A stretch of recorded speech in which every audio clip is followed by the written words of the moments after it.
So hello guys and welcome back to Chess with Ayush, and guys, today I'm gonna tell you a really fun and interesting chess story. But before that, I will wish all the Indians a happy Independence Day.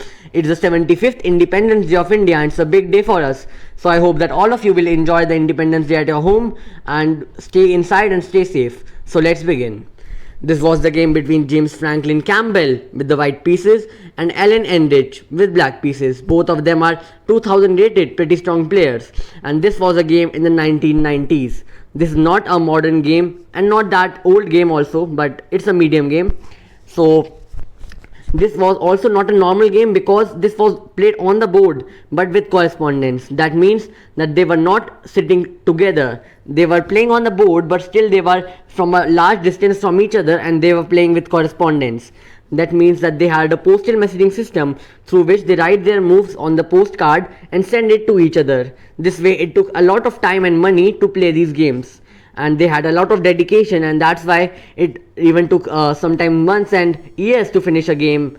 So let's begin and let's see what happened, which makes the story even interesting.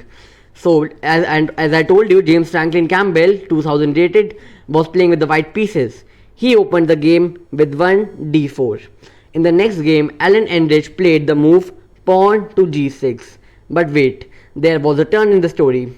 Earlier what used to happen that to save money and to save time, sometimes what player used to do is they used to send the first and as well as the second move on the same postcard, because they know that the opening is pretty usual and there is nothing unusual in the opening, and they had to play the same moves because that is what they have learned and that is what their preparation is.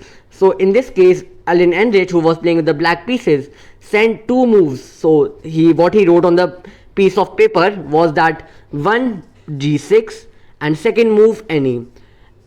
Any means that in the second move he wrote that bishop to g7 any. So that means that he wrote that no matter what the opponent plays, he is gonna play bishop to g6 g7 anyways. In the next move, as James Franklin Campbell opened it. Actually guys, if you don't know, this was really common at that time because this was pretty obvious that they had to save a bit of time. So as James Franklin Campbell with white pieces opened the envelope, he thought that okay, I might be able to take advantage. So after this he played a shocking move, bishop to h6, and as Alan Enrich had already written on the postcard that he will be playing the move bishop to g7 any. So he had to be with his decision and he played this move on the board. And after this, James Franklin Campbell, and guys, if you see this move bishop h6, this is a lot of cleverness which is in this move, and this is a clever move. And if you see this move in the normal game, this would simply be a free bishop and you can take this, but here he used his smartness and played this move. And in any other game this would be a losing, but in this particular game, which was with correspondence, this was the winning move. After this, Alan, who was playing with black pieces, was forced to play bishop to g7 as he was committed already.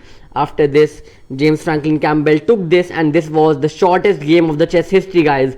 Really shocking, because after this, Alan simply resigned because he was already down a piece, and at professional levels, down a piece means just lost. And the next move, this rook was also gone. You cannot protect this.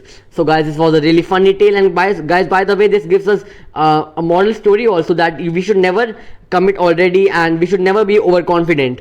So guys, I hope you enjoyed this video on the Independence Day, and I hope you guys are enjoying the content I'm making. So guys, if you are not subscribed already, subscribe to the channel and hit the like button, and bye bye.